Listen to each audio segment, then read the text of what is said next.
Hi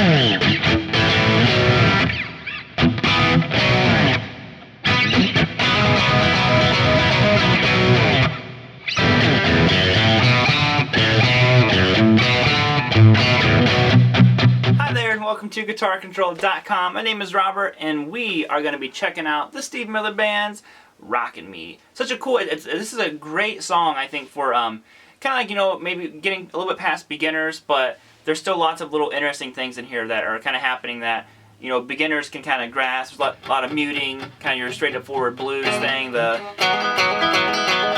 little hammer-on thing's pretty sweet too, and then of course, my favorite riff of the whole thing is the such a cool kind of mean sound to it. So if you'd like tabs for this lesson, they are down below in the description. Let's go ahead and kick this one off.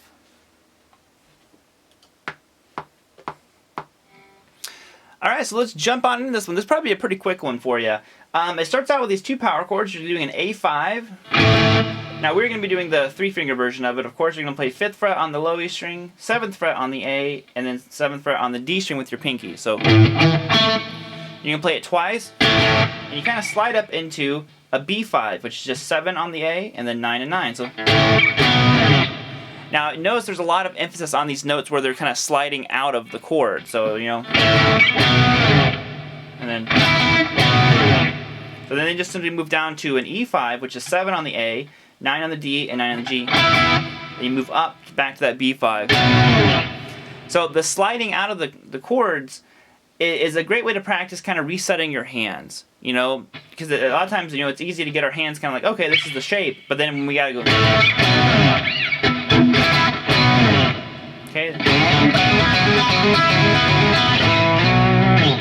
So that little hammer-on thing right there is really, really cool. I love it. It's just simply barring your fingers. So you take your pointer finger and you're going to hold down 9 on the D, I'm sorry, the A, the D, and the G. So now you have that being held down. Now that's basically kind of just like do another B chord. We are adding that E note on top, but we're not going to worry about that too much. So you're going to be hammering on to 11 on the A string. So you go. Notice I'm playing it, hammering on, then I play those higher ones. Okay, so it's 1, 2, 3, 4. Then you go back to your chord.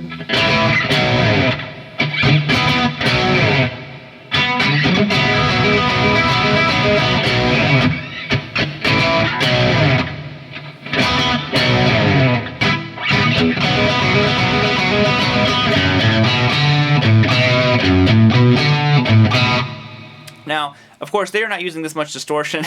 It just, to me, it's such like a rockin' riff. It's like, it makes me want to use distortion. They really don't have much distortion on at all. It's more like. So, and same with this one.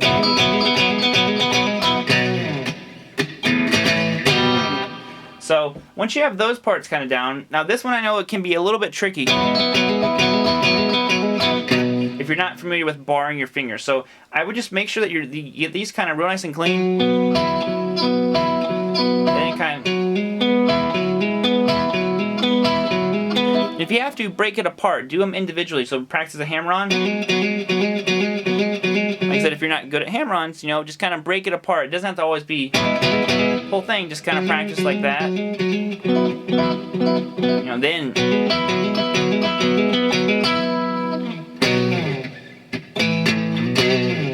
So this little riff down here that I love so much, it's just simply, it's funny because it's out of F sharp, starting on the F sharp I should say.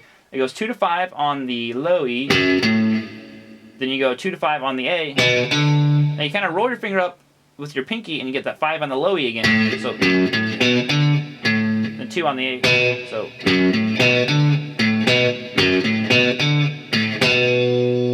So we have that much done.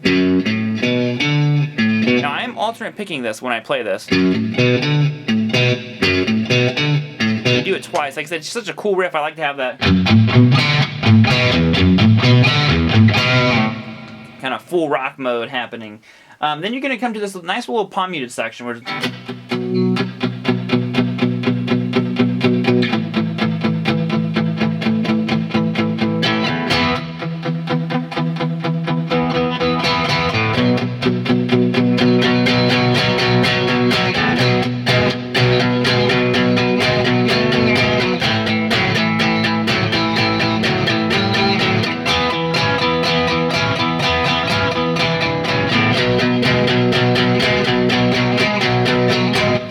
So what's happening? There's two different things happening. So the verse is just this. You're simply palm muting B5. So 7 on the low E and 9 on the A.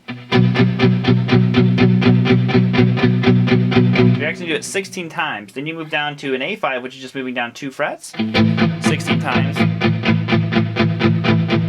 going to come up here to an E5, which is 7th fret on the A and 9th fret on the D. Then you simply move up a string to 7th fret on the low E and 9th fret. You're back to that B5 again. So you end and begin with the same chord. So once you kind of loop that around, you're actually going to end up doing that B5 like 32 times in a row. But it's because you end by doing it 16 times, then you have to start over again. So it's like one, and then the riff starts over. Now, for me, when I play this, I don't just palm mute. I have a little bit of fun with it. So you can add some kind of accent.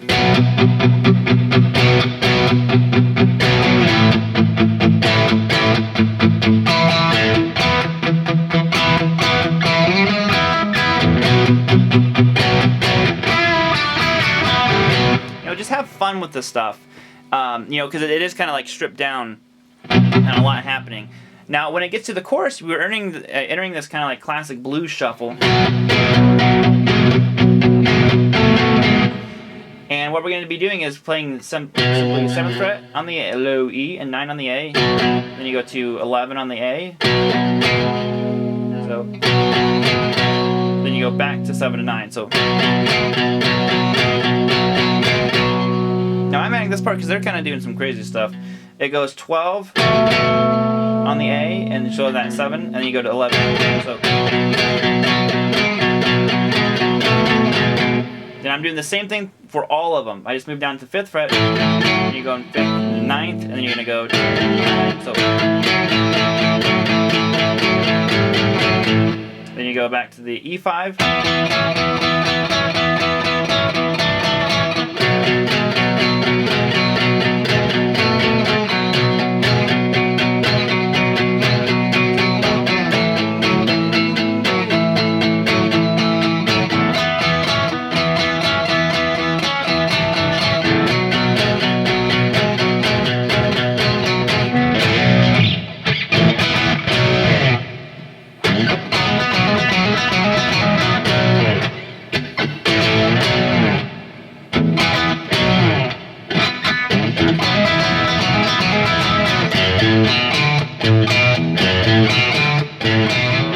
Okay, thank you for tuning in. Now, if you dug this lesson, you would absolutely love our Ultimate Song Collection. Now, you can check that out by clicking right there on the screen. It's 150 songs, all broken down, real in-depth. You got close-ups, you got your chord charts, tabs, everything, strum patterns, you name it, this has it in it. So make sure you go check that out. Now, if you're on your phone, have no fear. You can get the second link down in the description. We'll take you to it. Got your iCard, or if you're on a computer, click on the screen.